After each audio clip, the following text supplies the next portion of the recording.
Hi all, എല്ലാവർക്കും love and ലേണിലേക്ക് സ്വാഗതം. എനിക്കങ്ങനെ ഇൻട്രോ പറഞ്ഞ് വലിയ പരിചയമൊന്നുമില്ല. എൻ്റെ ഫസ്റ്റ് വീഡിയോ ആണ്. നേരത്തെ ഞാൻ കുറച്ച് SFMൻ്റെ ക്ലാസ് വീഡിയോസൊക്കെ ഇട്ടിട്ടുണ്ടെങ്കിലും എൻ്റെ അത് കഴിഞ്ഞിട്ടുള്ള ഒരു ഫസ്റ്റ് വീഡിയോ, ഞാൻ അപ്പിയർ ചെയ്യുന്ന ഒരു ഫസ്റ്റ് വീഡിയോ ആണിത്. സോ എന്താ പറയണ്ടേ, എൻ്റെ പേര് വിദ്യ വിശ്വനാഥ്. ഞാൻ ഡിസംബർ 2025 CMA ഫൈനൽ എക്സാമിനേഷനിൽ ഓൾ ഇന്ത്യ റാങ്ക് 19th കിട്ടിയ ഒരാളാണ്. അപ്പം ഏതോ ഒരു വീഡിയോ, ഒരു PT ക്ലാസ്സിൻ്റെ വീഡിയോയുടെ അടിയിൽ ഞാൻ കമൻറ്റ് ചെയ്തിട്ടുണ്ടായിരുന്നു, ലൈക്ക് ആ ക്ലാസ് നമുക്ക് റെഫർ ചെയ്യാൻ പറ്റും, അത്യാവശ്യം എല്ലാവർക്കും നല്ല വൃത്തിക്ക് മനസ്സിലാവുന്ന ഒരു ക്ലാസ്സാണ്. അപ്പോൾ അതിന് താഴെ ഒരാൾ റിപ്ലൈ ചെയ്തിട്ടുണ്ടായിരുന്നു, ഞങ്ങൾ സെൽഫ് സ്റ്റഡി ചെയ്യുന്നതുമായിട്ട് ബന്ധപ്പെട്ട ഒരു ചെറിയൊരു വീഡിയോ അപ്ലോഡ് ചെയ്യാമോ എന്ന് ചോദിച്ചിട്ട്. അപ്പം ആ ഒരു കുട്ടീനെ ഇന്ന് ഓർത്തിട്ടാണ് ഞാൻ വിചാരിച്ചത്, ഓക്കെ ആ കുട്ടിക്ക് വേണ്ടിയിട്ട് ചെയ്തേക്കാം എന്ന് വിചാരിച്ച് ഞാൻ എൻ്റെ മുഖം തന്നെ കാണിച്ചത്. എങ്ങും എനിക്ക് തോന്നുന്നു ഞാൻ ക്യാമറയ്ക്ക് പോലും എന്നെ പോസ് ചെയ്യാൻ വളരെ മടിക്കുന്ന ആളാണ്. മറ്റാരെങ്കിലും എടുത്താൽ മാത്രമേ അങ്ങനെ നിൽക്കുള്ളൂ. അപ്പം താങ്ക് യു സോ മച്ച്. അതാരാണെങ്കിലും thank you so much. So നമുക്ക് എൻ്റെ CMA ജേർണീനെ പറ്റിയിട്ട് പറയാം. ഞാൻ 2020 കഴിഞ്ഞ് 2021 CMA ഇൻ്ററിന് ഡയറക്റ്റ് എൻട്രി ആയിരുന്നു, രജിസ്റ്റർ ചെയ്തു. ഫസ്റ്റ് അറ്റംപ്റ്റിൽ തന്നെ ക്ലിയർ ചെയ്തു. അപ്പോൾ ഞാൻ കോച്ചിങ് എടുത്തിട്ടുണ്ടായിരുന്നു. കോച്ചിങ് എടുത്ത് കഴിഞ്ഞിട്ട് എനിക്ക് മനസ്സിലായ ഒരു കാര്യം, നമുക്ക് തന്നെയും പഠിക്കാം എന്ന് മനസ്സിലാക്കി. CMA ഇൻ്ററിന് തന്നെയും പഠിക്കാം എന്ന് മനസ്സിലാക്കി. അപ്പോൾ ഫൈനലിൽ എന്തുകൊണ്ട് തന്നെ പഠിച്ചുകൂടാ, ഇങ്ങനെ ഒരു ആശയമൊക്കെ വെച്ചിട്ട് അതന്ന് 2021 അങ്ങനെ അന്ന് എടുത്തൊരു ഡിസിഷനാണ്. അന്ന് എനിക്ക് എനിക്ക് ശരിക്കും പറഞ്ഞാൽ എനിക്കന്ന് വലിയ ഐഡിയ ഒന്നും ഇല്ലായിരുന്നു. അപ്പം ഞാൻ 2 ഗ്രൂപ്പ് 2ആയിട്ട് അങ്ങ് അങ്ങനെ ഓപ്ഷൻ സെലക്ട് ചെയ്ത് കഴിഞ്ഞതിന് ശേഷമാണ് മനസ്സിലായത് ഈ റാങ്കിങ്ങിനെ പറ്റിയിട്ടുള്ള പരിപാടി. നമ്മൾ ബോത്ത് ഗ്രൂപ്പ് അറ്റൻഡ് ചെയ്താൽ മാത്രമേ റാങ്ക് കിട്ടുള്ളൂ, അങ്ങനെയൊക്കെ. അതിൽ വിഷമമൊന്നും ഇല്ലായിരുന്നു, കാരണം നമുക്ക് ഭയങ്കര പേടി, എങ്ങനെയെങ്കിലും പാസ്സായി പോയാൽ മതി എന്നൊരു ചിന്തയായിരുന്നു. പക്ഷെ പഠിച്ച് വന്നു കഴിഞ്ഞ് എക്സാമിൻ്റെ റിസൾട്ടൊക്കെ വന്ന് എനിക്ക് ഫസ്റ്റ് അറ്റംപ്റ്റിൽ തന്നെ ക്ലിയർ ആയിപ്പോയി. അപ്പം റിസൾട്ടൊക്കെ വന്നു കഴിഞ്ഞപ്പം എന്തുകൊണ്ട് ബോത്ത് എഴുതിയില്ല, അങ്ങനെ ഒരു ചെറിയൊരു വിഷമം മനസ്സിലുണ്ടായിരുന്നു. ഇപ്പം ഇത് കേട്ടിട്ട് ആരും താഴെ വന്ന് പറയരുത് ഞങ്ങളൊക്കെ പഠിച്ച് പാസ്സാവാൻ വേണ്ടി തന്നെ എങ്ങനെയെങ്കിലും ഒന്ന് ഇറങ്ങി ജയിക്കാൻ വേണ്ടിയിട്ട് ഇരിക്കുന്നതാ, അപ്പോഴാ റാങ്ക്, അങ്ങനെയൊന്നും വിചാരിക്കില്ല. നമ്മുടെ എല്ലാം ഓരോരോ ആഗ്രഹങ്ങളാണല്ലോ. അപ്പോൾ അന്ന് ഞാൻ വിചാരിച്ചു, ഫൈനൽ എഴുതുന്നുണ്ടെങ്കിൽ ഞാൻ സ്വന്തമായിട്ട് പഠിക്കും, എനിക്കൊരു റാങ്കും മേടിക്കും, റാങ്കും കിട്ടും, അങ്ങനെ ഒരു ആശ മനസ്സിലുണ്ടായിരുന്നു. അത് കഴിഞ്ഞ് നേരെ ഇൻറ്റേൺഷിപ്പിന് വേണ്ടിയിട്ട് ഞാൻ ബാംഗ്ലൂരാണ് ഇൻറ്റേൺഷിപ്പ് ചെയ്തത്. അത് കഴിഞ്ഞിട്ട് എനിക്ക് ഡയറക്റ്റ് ജോലി കിട്ടി. അപ്പം ഇത്രയും അത് 3-3.5 കുറേ വർഷം ഇങ്ങനെ പോയി. അപ്പം 2024 ഡിസംബറൊക്കെ ആയപ്പോഴത്തേക്ക് മനസ്സിലൊരു സങ്കടം, എൻ്റെ കൂടെയുള്ള കുട്ടികളൊക്കെ ഫൈനൽസിന് വേണ്ടിയിട്ട് അപ്പിയർ ചെയ്യാൻ ശ്രമിക്കുമ്പോൾ ഞാൻ എന്തേ ചെയ്യുന്നില്ല, അങ്ങനെ ഒരു കുറ്റബോധം വന്നു. 2025 മെയ്, എൻ്റെ ബർത്ത്ഡേ മെയ്യിലാണ്. അപ്പോൾ മെയ് ഒക്കെ ആയപ്പോഴത്തേക്ക് ഞാൻ വിചാരിച്ചു, ഓക്കെ ഒരു പുതിയ വർഷത്തിൻ്റെ റെസൊല്യൂഷൻ എന്ന രീതിയിൽ മെയ്യിൽ റിസൈൻ ചെയ്യണം എന്ന് ഞാൻ ന്യൂ ഇയറിൻ്റെ ടൈമിൽ തന്നെ തീരുമാനിച്ചു. അപ്പം ഞാൻ മെയ്യിൽ റെസിഗ്നേഷൻ ഇട്ടിട്ട് നാട്ടിൽ വന്നു. അപ്പം ഞാൻ നോക്കിയപ്പോൾ മെയ് തൊട്ട് ഡിസംബറിലാണ് അടുത്ത എക്സാം വരുന്നത്. അപ്പോൾ ഇതിൻ്റെ ഇടയ്ക്ക് നമ്മൾ ബാംഗ്ലൂർ വന്നതിൻ്റെ കുറച്ച് ആരോഗ്യപരമായിട്ടുള്ള നല്ല വൃത്തിയിലുള്ള പ്രശ്നങ്ങളുണ്ടായിരുന്നു. അതൊക്കെ ഒന്ന് മാറ്റിയെടുക്കണം. അപ്പം മെയ് തൊട്ട് ഡിസംബറിലാണ് അറ്റംപ്റ്റ് വരുന്നത്. അപ്പോൾ ഇതിനിടയ്ക്കുള്ള സമയങ്ങളെല്ലാം നമ്മുടെ ഹെൽത്ത് ഒന്ന് റെഡിയാക്കി എടുത്തുകൊണ്ട് വരണം. പിന്നെ നമ്മൾ വീട്ടിൽ നിന്ന് അറിയാമല്ലോ, നമ്മൾ വീട്ടിൽ നിന്ന് പുറത്ത് പോയി കഴിഞ്ഞാൽ അങ്ങനെയായിരിക്കും. തിരിച്ച് വന്നു കഴിഞ്ഞാൽ അതൊക്കെ ഒന്ന് സെറ്റാക്കി എടുത്ത് പഠിച്ച് അങ്ങനെ കുറേ പേഴ്സണലായിട്ടുള്ള കുറേ സംഭവങ്ങളും കാര്യങ്ങളും സംഭവ വികാസങ്ങളൊക്കെ നടന്നൊരു ടൈമായിരുന്നു ഈ മെയ് തൊട്ട് ഡിസംബർ വരെ. അപ്പം ദൈവത്തിൻ്റെ കൃപയാൽ പഠിത്തം സ്റ്റാർട്ട് ചെയ്തു. അറിയാലോ, ഒട്ടും നമുക്ക് ഇത് തന്നെ നമ്മൾ ഇത്രയും ഗ്യാപ്പിട്ട് നമ്മൾ എഴുതി ശീലിച്ചാൽ നമുക്ക് നല്ല സ്പീഡൊക്കെ വരും. ഞാൻ ഇത്രയും നാൾ എഴുതാതൊക്കെ ഇരുന്നിട്ട് പെട്ടെന്ന് പേനയൊക്കെ എടുത്തപ്പോഴത്തേക്ക് ആകെ സങ്കടം വന്നു, കാരണം സ്പീഡ് വരുന്നില്ല, കാൽക്കുലേറ്ററിൽ സ്പീഡ് വരുന്നില്ല. ഞാൻ ആദ്യം എടുത്തൊരു സബ്ജക്റ്റ് SFM ആയിരുന്നു പഠിക്കാനായിട്ട്. അതെടുത്ത് കഴിഞ്ഞപ്പോഴത്തേക്കും മനസ്സിലായി എന്തോ എൻ്റെ തീരുമാനം തെറ്റായി പോയി. ഒരു കോച്ചിങ് ഒക്കെ എടുത്തിട്ട് ഫൈനലിന് അപ്പിയർ ചെയ്താൽ മതിയായിരുന്നു എന്ന് നല്ല രീതിയിൽ സങ്കടമൊക്കെ വന്നു. രാത്രി കിടന്നിട്ട് ഉറക്കമൊന്നും വരുന്നില്ലായിരുന്നു. മാത്രമല്ല പിന്നെ ഞാൻ പതുക്കെ കാമായിട്ടിരുന്നിട്ട് ഓക്കെ എന്തായാലും എല്ലാ അറ്റംപ്റ്റും വരും. അപ്പോൾ ഞാൻ നമ്മുടെ ഒരു സാറിൻ്റെ ഒരു ക്ലാസ്സൊക്കെ, മോട്ടിവേഷൻ ക്ലാസ്സൊക്കെ, അതൊക്കെ ഇടയ്ക്കിരുന്ന് കാണും. കണ്ടു കഴിഞ്ഞിട്ട് കുഴപ്പമില്ല, ആ ക്ലാസ്സിന് കയറാം എന്നൊക്കെ വിചാരിച്ചിട്ട് നമുക്ക് സ്വന്തമായിട്ട് പഠിക്കാം എന്നൊക്കെ വിചാരിച്ചിട്ട് എൻ്റെ ഏറ്റവും വലിയൊരു ഫ്രണ്ടായിരുന്നു ChatGPT. അപ്പം നമ്മൾ അറിയാമല്ലോ, നമുക്കൊരു ടാക്സിൽ അല്ലെങ്കിൽ ഒരു ലോയിലെ ഒരു ചെറിയൊരു പോർഷൻ നമ്മൾ വായിക്കുമ്പം അതിലൊന്നും മനസ്സിലാവത്തില്ല. അപ്പം അത് നമുക്ക് ഡീകോഡ് ചെയ്ത് കിട്ടണമെങ്കിൽ ഒന്നെങ്കിൽ കോപ്പി പേസ്റ്റ് ചെയ്തോ സ്ക്രീൻഷോട്ടൊക്കെ എടുത്തോ ഞാൻ ചാറ്റ് GPT കൊടുത്തിട്ട് അത് ഡീകോഡ് ചെയ്ത് തരാൻ പറയും. എന്നിട്ട് അവർ പറയുന്നതിൽ എന്തെങ്കിലും മനസ്സിലാവാതുണ്ടെങ്കിൽ പിന്നെ ഞാൻ ചോദിക്കും.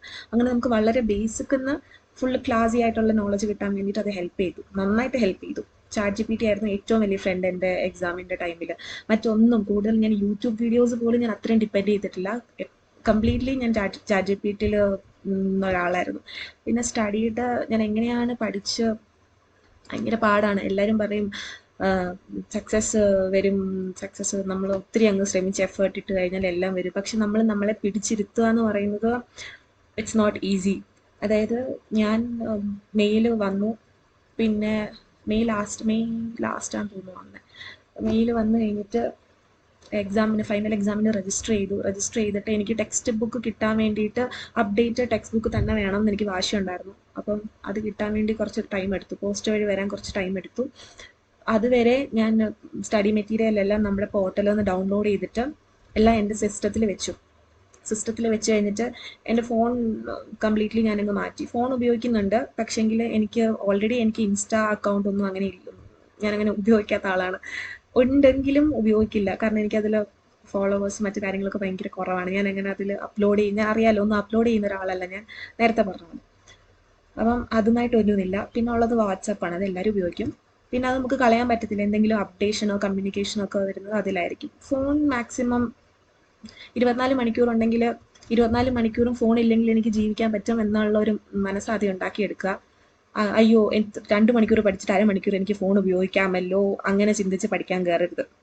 ഫോൺ ഇല്ലെങ്കിലും കുഴപ്പമില്ല, പോട്ടെ, അങ്ങനെ വിചാരിച്ചിട്ട് വേണം പഠിക്കാൻ കയറാനായിട്ട്. പിന്നെ അത് കഴിഞ്ഞിട്ട് ടെക്സ്റ്റ് ബുക്ക് കിട്ടുന്നത് വരെ ഞാൻ ഇതുപോലെ മെറ്റീരിയൽ ഡൗൺലോഡ് ചെയ്തിട്ട് ആയിരുന്നു പഠിക്കാൻ നോക്കിയത്. അപ്പം കൂടുതൽ സ്ക്രീൻ ടൈം അറിയാലോ, നമുക്ക് സിസ്റ്റത്തിൽ നോക്കിയിരിക്കും, തലവേദന അങ്ങനത്തെ പരിപാടിയൊക്കെ എനിക്ക് വരും. അപ്പം അതൊക്കെ കഴിഞ്ഞിട്ട് അപ്പം അന്ന് തൊട്ട് എൻ്റെ ഒരു പ്രത്യേകത, എനിക്ക് വേണമെങ്കിൽ ഞാൻ ഇരിക്കും. എൻ്റെതെന്നല്ല, എല്ലാവരും അങ്ങനെയാണ്. CMAക്ക് രജിസ്റ്റർ ചെയ്യുന്ന അല്ലെങ്കിൽ ഏതൊരു പ്രൊഫഷണൽ കോഴ്സുകൾക്ക് രജിസ്റ്റർ ചെയ്യുന്ന എല്ലാവർക്കും അങ്ങനെ ഒരു മെൻറ്റാലിറ്റി ഉണ്ട്. അപ്പം എൻ്റെ ടൈം സ്കെഡ്യൂൾ ഞാൻ രാവിലെ ഒരു 4 മണി 3 മണി ടൈമിൽ, കാരണം ആ ഒരു സമയത്ത് നമുക്ക് അലാം വെക്കേണ്ട ആവശ്യമില്ല, നമ്മൾ എഴുന്നേക്കും.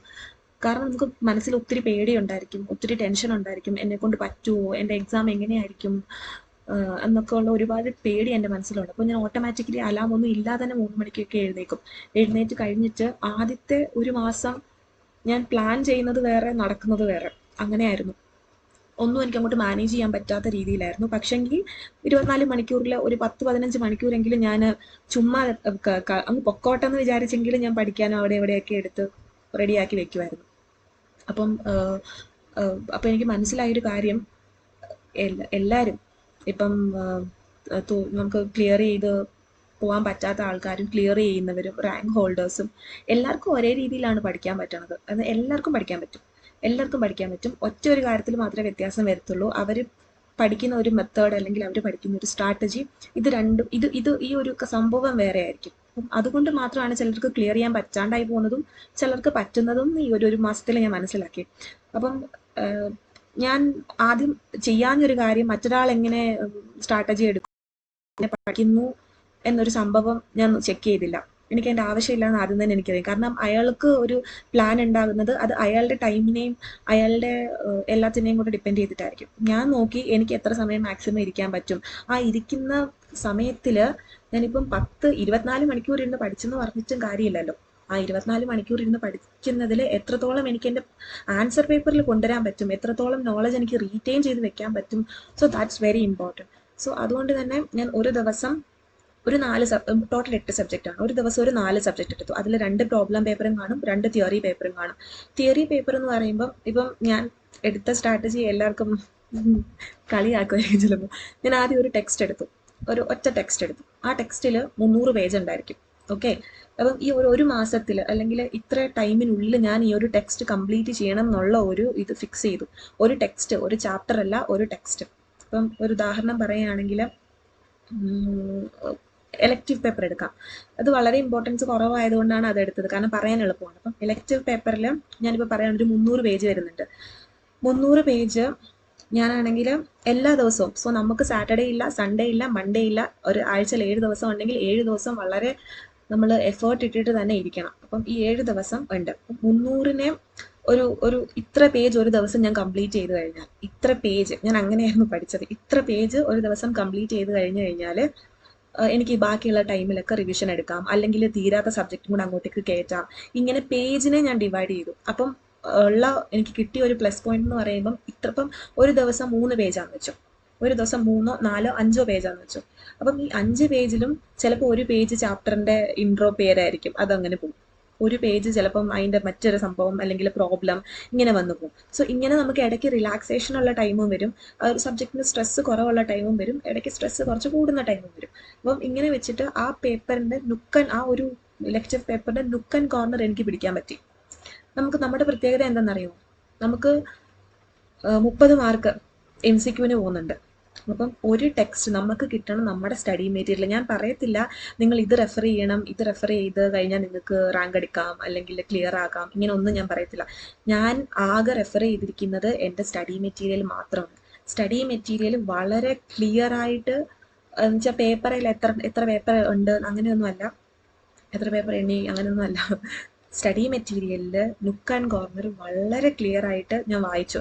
എന്ന് വെച്ച് കഴിഞ്ഞാൽ എക്സാമിന് ഒരു ക്വസ്റ്റ്യൻ വരുമ്പോൾ, ഒരു ടെക്നിക്കൽ ടേം വരുമ്പോൾ ഞാനത് കണ്ടിട്ടില്ല എന്ന് ഓർത്ത് സങ്കടപ്പെട്ടിരിക്കരുത് എനിക്കൊരു നിർബന്ധം ഉണ്ടായിരുന്നു. കാരണം അറിയാൻ പറ്റില്ല, നമുക്ക് 40 മാർക്ക് വേണം, അല്ലെങ്കിൽ പോട്ടെ 50 മാർക്ക് വേണം, 48 മാർക്ക് കിട്ടി, നമുക്ക് 2 മാർക്ക് കൂടെ വേണ്ടേ, ചിലപ്പോൾ അത് ഇവിടെ ആയിരിക്കും ഞാൻ ബ്ലസ്ഡ് ആയി പോകുന്നത്. അപ്പം അങ്ങനെ ഒരു സംഭവം എനിക്ക് ഞാൻ തന്നെ എൻ്റെ ലക്ക് കണ്ടുപിടിക്കണം എന്നുള്ളത് കൊണ്ട് എല്ലാ സബ്ജക്റ്റും 8 സബ്ജക്റ്റ് ഉണ്ടെങ്കിൽ 8 സബ്ജക്റ്റിനും ഈക്വലായിട്ട് ഞാൻ ഇമ്പോർട്ടൻസ് കൊടുത്തു. ഈക്വലായിട്ട് ഞാൻ പ്രോബ്ലം പേപ്പറിന്, അപ്പം ഞാൻ ആദ്യം തിയറി പേപ്പർ പഠിച്ചു. ഒരു ദിവസം ഒരു 4 തിയറി പേപ്പർ, നന്നായിട്ട് എഫക്റ്റീവ് തിയറി പേപ്പറിനായിരുന്നു.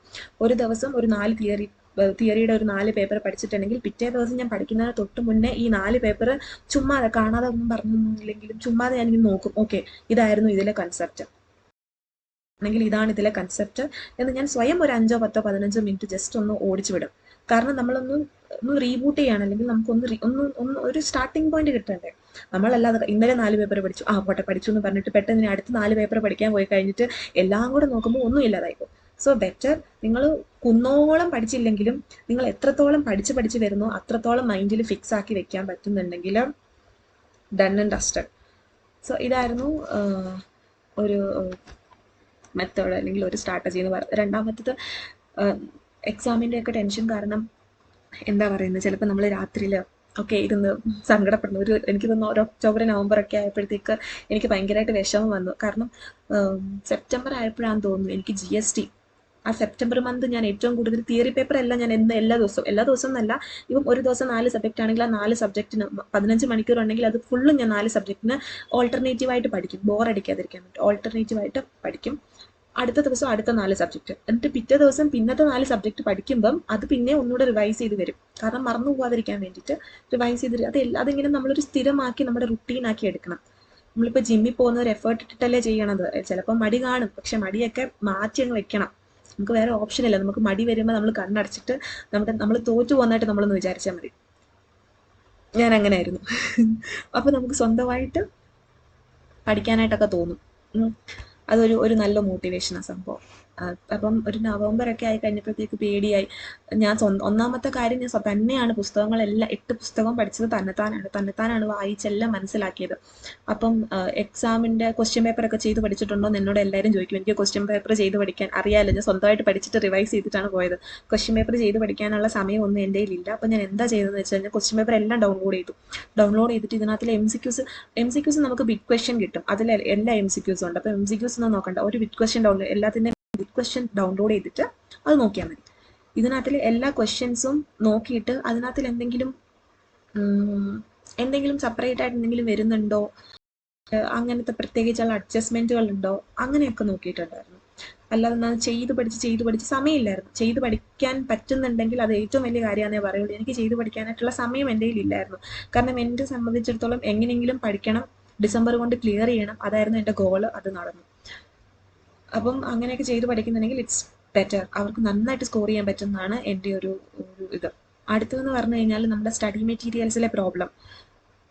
SFM എടുത്തോ, SEM എടുത്തോ, അതുപോലെ തന്നെ എന്ത് പ്രോബ്ലം പേപ്പറിൻ്റെ സബ്ജക്റ്റ് എടുത്തോ, ഇതിൻ്റെ പുറകിൽ നമ്മുടെ സ്റ്റഡി മെറ്റീരിയൽ എടുത്തു കഴിഞ്ഞാൽ അതിൽ തന്നെ ബണ്ടിൽ ഓഫ് ക്വസ്റ്റ്യൻസ് വരും. ഇഷ്ടം പോലെ പോസ്റ്റ് മാനേജ്മെൻറ്റും SFM-ഉം ഇഷ്ടം പോലെ നമുക്ക് ടെക്സ്റ്റ് ബുക്കിൽ നിന്ന് തന്നെ ചെയ്യാനുണ്ട്. അപ്പം ഇതിൽ ഏറ്റവും ഈ ഡിസംബർ അറ്റംപ്റ്റിൽ തന്നെ ഏറ്റവും ഇൻഫ്ലുവൻസ്ഡ് ആയിട്ടുള്ള ഒരു കാര്യം എനിക്ക് പേഴ്സണലി തോന്നിയതാണ്.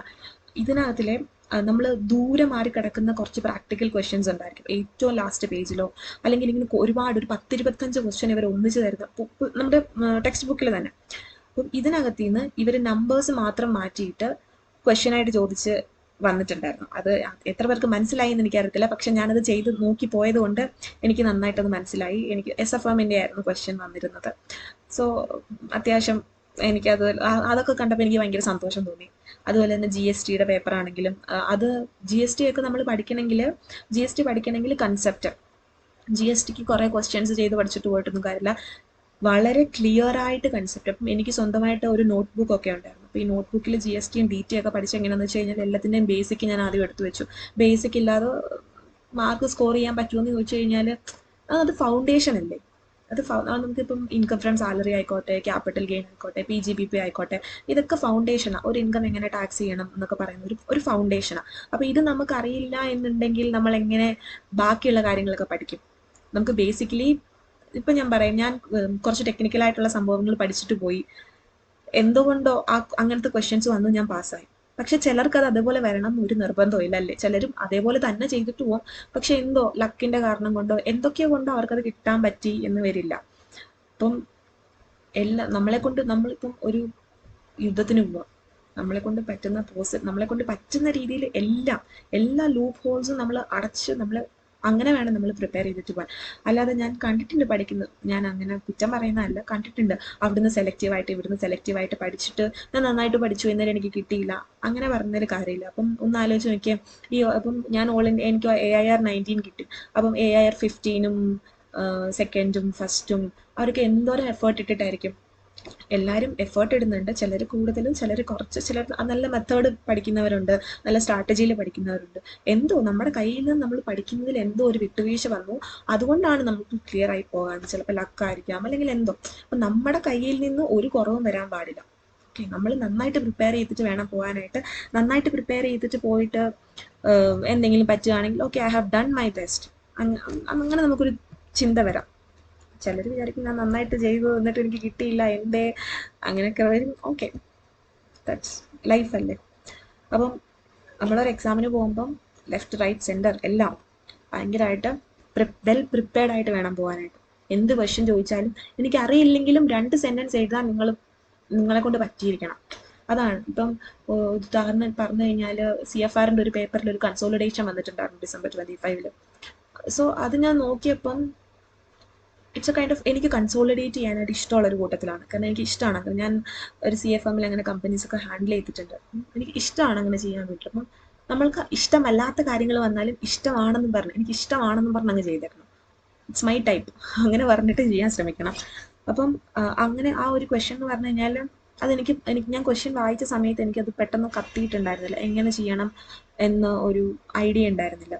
പക്ഷെ ഞാൻ ജസ്റ്റ് കോളമൊക്കെ വരച്ചങ്ങ് തുടങ്ങിക്കഴിഞ്ഞ് എങ്ങനെയോ എൻ്റെ ബാലൻസ് ഷീറ്റൊക്കെ ടാലിയായി വന്നു. ആ ഒരു സ്റ്റാർട്ടിങ്, നമ്മൾ ഒരുപാട് ആലോചിച്ചിരിക്കാതെ ആ ഒരു സ്റ്റാർട്ടിങ് പോയിന്റിൽ എനിക്ക് പറ്റും എന്ന് വിചാരിച്ച് ഞാനങ്ങ് തുടങ്ങി, എങ്ങനെയോ അത് കിട്ടി.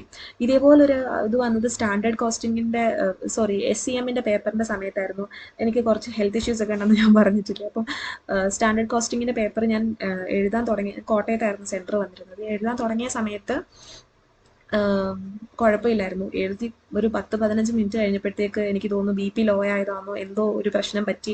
പെട്ടെന്ന് ഞാൻ വിയർക്കാൻ തുടങ്ങി, പെട്ടെന്ന് എന്തോ ഭയങ്കരമായിട്ട് സ്ട്രെസ്സ് കൂടുമോ എന്തൊക്കെയോ പറ്റി, എനിക്കറിയത്തില്ല. എനിക്ക് എന്തൊക്കെയോ ഒന്നും മനസ്സിലാകാൻ പറ്റിയില്ല. ഞാൻ എന്താണ് എൻ്റെ ബോഡിയിൽ നടക്കുന്നതെന്നുള്ള ഒരു ഐഡിയ എനിക്ക് ഉണ്ടായിരുന്നില്ല. എനിക്ക് ഭയങ്കരമായിട്ട് എന്തോ പേടിയോ, ക്വസ്റ്റ്യൻ ഞാൻ വായിക്കുന്നുണ്ട്, മനസ്സിലാക്കാൻ പറ്റുന്നില്ല, ആൻസർ എഴുതാൻ പറ്റുന്നില്ല. ഈവൻ എനിക്ക് ഏറ്റവും സിമ്പിളായിട്ടുള്ളൊരു ചാപ്റ്ററാണ് ഈ സ്റ്റാൻഡേർഡ് കോസ്റ്റിംഗ്. അത് പണ്ട് തൊട്ടേ, നമ്മൾ ഡിഗ്രി ഒക്കെ ഉള്ള സമയത്ത് തൊട്ടേ marginal costing and standard costing എൻ്റെ ഏറ്റവും വലിയ സ്ട്രെങ്ത് ആണ്. അപ്പം അതിൽ നിന്നൊരു ക്വസ്റ്റ്യൻ വന്നിട്ട് ഞാൻ സ്റ്റാർട്ട് ചെയ്തിട്ട് ഞാൻ അങ്ങനെ ബ്ലാങ്ക് ആയിട്ട് നിൽക്കുകയാണ്. എനിക്കറിയില്ല എന്താണ് അടുത്ത സ്റ്റെപ്പിലേക്ക് പോകേണ്ടതെന്ന് അറിയാതെ ഞാൻ നിന്ന് എൻ്റെ വാച്ചിലോട്ട് നോക്കിയപ്പോൾ ഞാൻ കാണുന്ന സമയം 12:45. അപ്പം എന്നെ സംബന്ധിച്ച് ഞാൻ എനിക്ക് ജയിക്കാനുള്ള പകുതി മാർക്ക് പോലും ഞാൻ എഴുതി വെച്ചിട്ടില്ല അതിനകത്ത്, പേപ്പറിനകത്ത്. പേടിച്ചു. അത് എൻ്റെ വാച്ചിൽ നോക്കിയപ്പോൾ 12:45. പെട്ടെന്ന് ഞാൻ അടുത്തിരുന്ന ഒരാളുടെ അടുത്ത് ചോദിച്ചു സമയം എന്തായിരുന്നു. അപ്പോൾ പുള്ളിക്കാരൻ എൻ്റെ അടുത്ത് പറഞ്ഞത് സമയം 11:45 എന്നാണ്.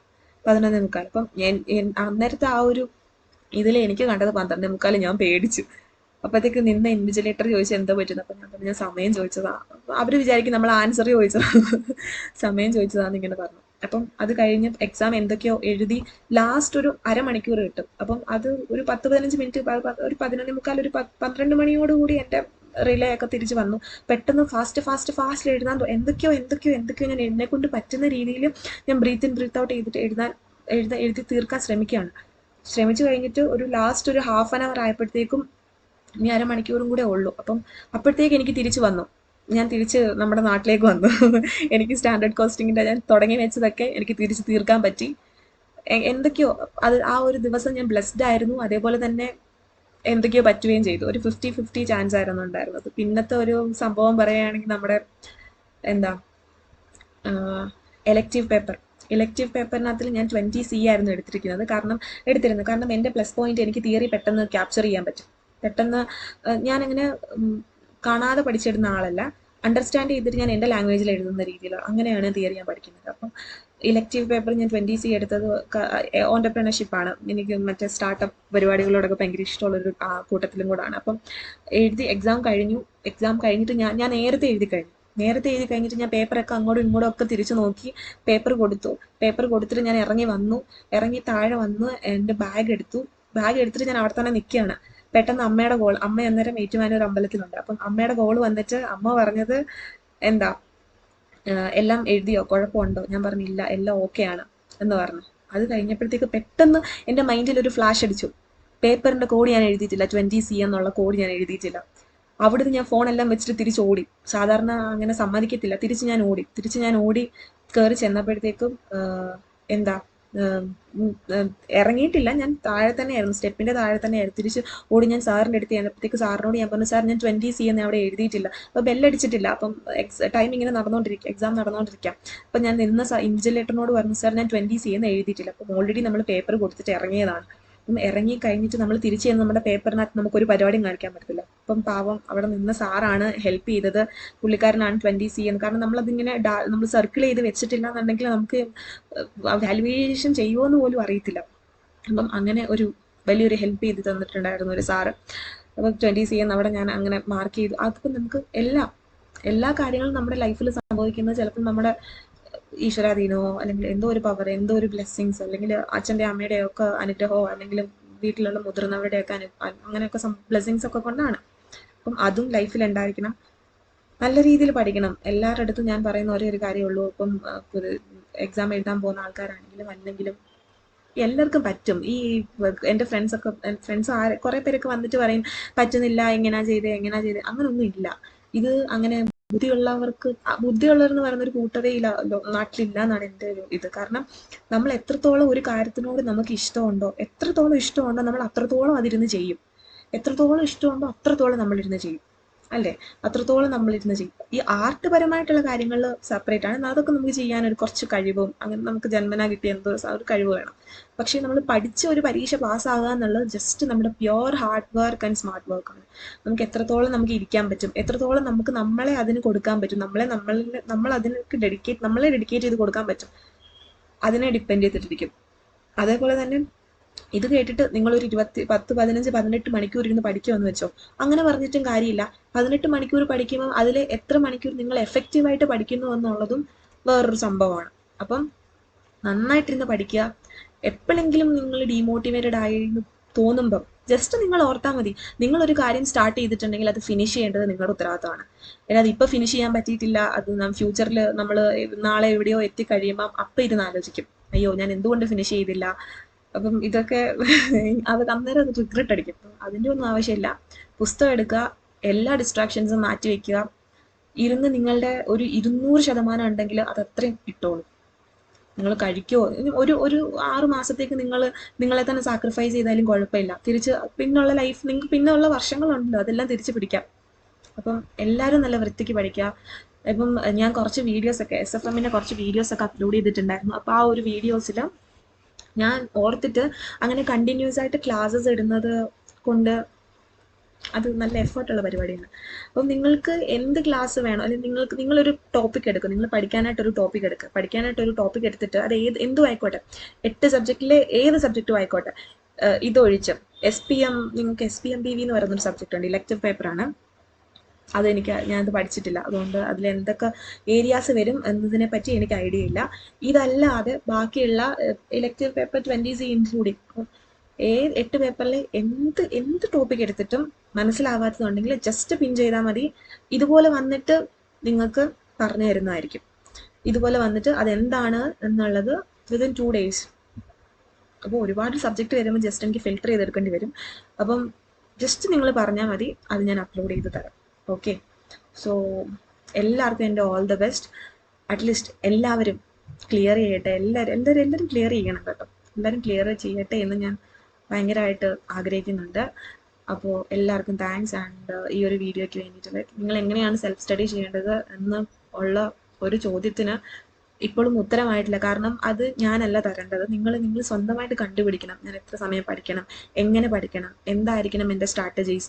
ഒരു കാര്യം, നിങ്ങൾ റാങ്കിന് വേണ്ടിയിട്ട് ട്രൈ ചെയ്യുന്നവരാണെങ്കിൽ 8 സബ്ജക്റ്റ് ഗ്യാപ്പ് ഇല്ലാതെ എക്സാം വരുന്നുണ്ട്. അപ്പം നിങ്ങൾക്ക് തലേ ദിവസം ഇരുന്ന് പഠിക്കത്തക്ക രീതിയിൽ നിങ്ങൾ പഠിച്ചു പോകുമ്പോൾ തന്നെ ഒരു ചെറിയ നോട്ട് വെച്ച് പോകണം. എന്നാലേ നിങ്ങൾക്ക് ആ ഒരു പകുതി ദിവസം സമയം നിങ്ങൾക്ക് കിട്ടുന്നുള്ളൂ. അതിൻ്റെ ഇടയ്ക്ക് നിങ്ങൾക്ക് ഉറങ്ങണം അല്ലേ. അപ്പം ഇങ്ങനത്തെ പരിപാടിയൊക്കെ ഉള്ളത് കൊണ്ട് പഠിക്കുമ്പോൾ തന്നെ ഒരു കുഞ്ഞു നോട്ട് കയ്യിൽ വെക്കുക, റെഡിയാക്കി പോവുക. കാരണം എക്സാമിന് മുന്നേ നിങ്ങൾക്ക് പ്രിപ്പയർ ചെയ്യാൻ വേണ്ടിയിട്ട്. അല്ലാതെ അന്നേരം നിങ്ങൾക്ക് ഫുള്ള് കണക്ക് ചെയ്ത് പഠിക്കാനോ ഫുള്ള് തിയറി വായിച്ച് പഠിക്കാനോ ഉള്ള സമയമൊന്നും കിട്ടത്തില്ല. അപ്പം നല്ല വൃത്തിക്ക്, അപ്പം ഇന്ന് പഠിച്ചു കഴിഞ്ഞെങ്കിൽ പിറ്റേ ദിവസം റിവൈസ് ചെയ്യണം. Revision is important. Revision is very very important. നിങ്ങൾ പഠിക്കുന്നതിനേക്കാൾ ഏറ്റവും കൂടുതൽ റിവിഷനാണ് ഇമ്പോർട്ടൻ്റ് ആയിട്ട് വരുന്നത്. അപ്പം റിവിഷൻ എന്ന് പറഞ്ഞ് 2 മാസം കഴിഞ്ഞിട്ട് റിവൈസ് ചെയ്യാം, അങ്ങനെയല്ല. ഇന്ന് പഠിച്ചാൽ നാളെ റിവൈസ് ചെയ്യണം. അത് മാൻഡേറ്ററി ആയിട്ട് പോകണം. അതുപോലെ തന്നെ നിങ്ങൾക്ക് നല്ലൊരു പ്ലാൻ ഉണ്ടായിരിക്കണം. നിങ്ങൾക്ക് എത്ര സബ്ജക്റ്റ് ഒരു ദിവസം മാക്സിമം പഠിക്കാൻ പറ്റും. 2 പേജ് ആയിക്കോട്ടെ കുഴപ്പമില്ല, 1 പേജ് ആയിക്കോട്ടെ കുഴപ്പമില്ല. അത് നിങ്ങൾ വൃത്തിയായിട്ട് പഠിക്കുന്നുണ്ടോ, ദാറ്റ് ഈസ് വെരി ഇമ്പോർട്ടൻറ്റ്. അപ്പം എത്ര പഠിക്കണം, എങ്ങനെ പഠിക്കണം, എപ്പോൾ പഠിക്കണം. ചിലർക്ക് രാത്രി പഠിക്കാൻ പറ്റും, ചിലർക്ക് രാവിലെ പഠിക്കാൻ പറ്റും. അത് നിങ്ങൾ കണ്ടുപിടിക്കണം, നിങ്ങൾക്ക് ഏത് ടൈമാണ് ബെറ്റർ. പക്ഷെ ഒരു കാര്യം, മാക്സിമം ടൈം നിങ്ങളുടെ ഒരു ദിവസം നിങ്ങൾ കഴിക്കുന്നതും ഉറങ്ങുന്നതും നിങ്ങൾക്ക് വേറൊരു സംഭവം കൂടെ പറയാം. നിങ്ങൾ ഇരുന്ന് പഠിച്ചു, ഒരു 4 മണിക്കൂർ ഇരുന്ന് പഠിച്ചു, സ്ട്രെച്ച് ചെയ്തിരുന്ന് പഠിച്ചു. അത് കഴിഞ്ഞിട്ട് നിങ്ങൾക്ക് വയ്യ. അപ്പോൾ നിങ്ങൾ ആദ്യം ചെയ്യുന്നത് എന്താ? പോയി ഫോൺ എടുത്ത് നോക്കും. ഞാൻ പക്ഷെ അങ്ങനെ ചെയ്തില്ല. ഞാൻ എന്താ ചെയ്യുന്നത് വെച്ചാൽ, ഞാൻ എൻ്റെ മനസ്സിനെ പറഞ്ഞ് പഠിപ്പിച്ചൊരു സംഭവം, നിങ്ങൾക്ക് 4 മണിക്കൂർ കണ്ടിന്യൂസ് ആയിട്ടിരുന്ന് പഠിക്കാൻ പറ്റുന്നുണ്ട്. അത് കഴിഞ്ഞിട്ട് ഞാൻ ടയേർഡായി, ഉറങ്ങിക്കോ. അത് കഴിഞ്ഞ് ടയേർഡായിട്ടുണ്ടെങ്കിൽ കിടന്ന് ഉറങ്ങിക്കോ. ബ്രെയിനാണ് റെസ്റ്റ് കൊടുക്കേണ്ടത്, അല്ലാതെ അതിനെ പിന്നെയും ഒരിടത്തേക്ക് ഇൻവെസ്റ്റ് ചെയ്യുകയല്ല വേണ്ടത്. എപ്പോൾ നിങ്ങൾക്ക് ടയേർഡായിട്ട് തോന്നുന്നുണ്ടോ അപ്പം കണ്ണടച്ച് അവിടെ കിടന്നു. ചിലർ കണ്ണടച്ചിട്ട് പിറ്റേ ദിവസം രാവിലെയൊക്കെ എഴുന്നേക്കും. അതല്ല, ഒരു ടൈം ഫിക്സ്, ഒരു ചെറിയൊരു അലാമും കൂടെ സെറ്റ് ചെയ്ത്. അപ്പം ഞാനൊക്കെ ആണെങ്കിൽ ഒരു മാക്സിമം ഒരു ½ ആൻ അവർ പോകും. അത് കഴിഞ്ഞാൽ പിന്നെ എനിക്ക് പഠിക്കാൻ പറ്റും. നിങ്ങൾ അങ്ങനെ ഒന്ന് ചെയ്ത് നോക്കിയാൽ, TV കാണുന്നത്, ഫോണിൽ കളിക്കുന്നത്, ഇങ്ങനത്തെ നമ്മൾ റിലാക്സിങ് ടൈമൊക്കെ അങ്ങോട്ട് മാറ്റി വെച്ചിട്ട് ആ ഒരു 5 മിനിറ്റ് ചുമ്മാതെ കണ്ണടച്ച് കിടന്നാൽ മതി. ചുമ്മാതെ കണ്ണടച്ചങ്ങ് കിടന്നിട്ട് പിന്നെ എന്നിട്ട് പഠിക്കൊരു റിഫ്രഷിങ് ഫീൽ കിട്ടും. അപ്പോൾ നിങ്ങൾ അത് ഓർക്കുക. എപ്പോൾ ടയേർഡ് ആകുന്നോ അപ്പം ഒന്നെങ്കിലും ഒരു പാട്ട് കേൾക്കുക, അല്ലെങ്കിൽ നിങ്ങൾ ചുമ്മാതെ കണ്ണടച്ച് ബ്രെയിൻ റെസ്റ്റ് കൊടുക്കുക. അത് കഴിഞ്ഞിട്ട് പിന്നെയും പഠിക്കുക. നിങ്ങളെ കൊണ്ട് ആകെ ചെയ്യാൻ പറ്റുന്ന ഒരു കാര്യം, മാക്സിമം എഫക്റ്റീവ് ടൈം നിങ്ങളുടെ ഒരു ദിവസത്തിൽ നിങ്ങൾ പഠിക്കാൻ വേണ്ടിയിട്ട് കൊടുക്കുക. അത് മാത്രം നിങ്ങൾ ചെയ്താൽ മതി. പിന്നെ പഠിക്കുന്നത് മനസ്സിലാവുന്നില്ലേ, നിങ്ങൾക്ക് നല്ലൊരു പറഞ്ഞു തരാൻ ആളില്ല, ജസ്റ്റ് ഇവിടെ വന്ന് കമൻറ്റ് ചെയ്താൽ മതി. ഇല്ലെങ്കിൽ എവിടെയോ ഏതോ ഒരു SFM വീഡിയോൻ്റെ അടിയിൽ ഞാൻ ഇൻസ്റ്റയുടെ അക്കൗണ്ട് ക്രിയേറ്റ് ചെയ്തു, അത് ഇതെന്നൊക്കെ പറഞ്ഞിട്ടൊക്കെ ഇട്ടിട്ടുണ്ടായിരുന്നു. ജസ്റ്റ് അവിടെ പോയി നോക്കിയാലും മതി, അക്കൗണ്ട് കിട്ടും. ജസ്റ്റ് എനിക്കൊരു മെസ്സേജ് അയച്ചാൽ മതി, അപ്പോൾ ഞാൻ ഓഡിയോ ഇട്ട് തരാം. ഫോൺ നമ്പർ കൊടുക്കാത്തത് നമുക്ക് ബുദ്ധിമുട്ടുള്ളത് കൊണ്ടാണ് കേട്ടോ, അല്ലെങ്കിൽ ഞാൻ ഫോൺ നമ്പർ തന്നേനെ. അപ്പം അങ്ങനെയുള്ള സംവിധാനങ്ങളുണ്ട്. ജസ്റ്റ് എന്നോട് പറഞ്ഞാൽ മതി, ഞാൻ നിങ്ങൾക്ക് പറഞ്ഞു തരാം. ഇതൊന്നും അത്ര വലിയൊരു പരിപാടിയല്ല. പഠിക്കുന്നത് ഇസ് വെരി ഈസി. നമുക്ക് പെട്ടെന്ന് പഠിക്കാൻ പറ്റും. നമ്മൾ ജസ്റ്റ് ഒരു മനസ്സ് മാത്രം മതി. ആ ഒരു മനസ്സുണ്ടെങ്കിൽ, ഇപ്പോൾ ഈ ഒരു വീഡിയോ ചെയ്യാൻ വേണ്ടിയിട്ട് ഇന്നലെ ഞാൻ വിചാരിച്ചു, എനിക്ക് ഇന്നലെ വേണമെങ്കിൽ ചെയ്തിട്ട് അപ്ലോഡ് ചെയ്യായിരുന്നു. പക്ഷേ ഇന്നാണ് ആ ഒരു ഇത് വന്നത്. പഠിക്കുമ്പം അങ്ങനെ നിങ്ങൾ പോസ്റ്റ്പോൺ ചെയ്ത് പോകാൻ പാടില്ല. പഠിക്കുമ്പോൾ നിങ്ങൾ ചെയ്യേണ്ടത്, അന്ന് തോന്നിയോ അന്ന് തന്നെ ചെയ്യണം. മടി വരും, പോകാൻ പറയണം. ഇത്രയുള്ള സംഭവം.